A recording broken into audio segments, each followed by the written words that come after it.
folks, here we are. This is definitely the find of the day. See?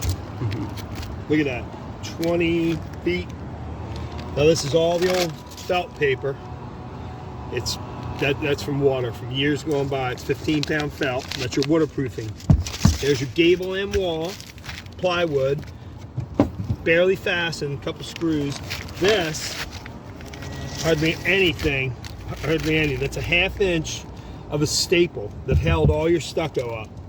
So this, you can see, you're about 15-20 feet of stucco just hanging in the breeze, blowing in the breeze.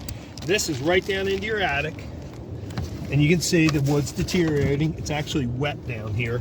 So again, this is why it's really important to have someone come up and check once a year, walk your roof over, so this can be remedied, and it should really be spotted way before it gets to this point, but here it is. That's probably going to be $3,000 to $5,000 repair when it's all said and done. But, you know, maintenance. Give us a call.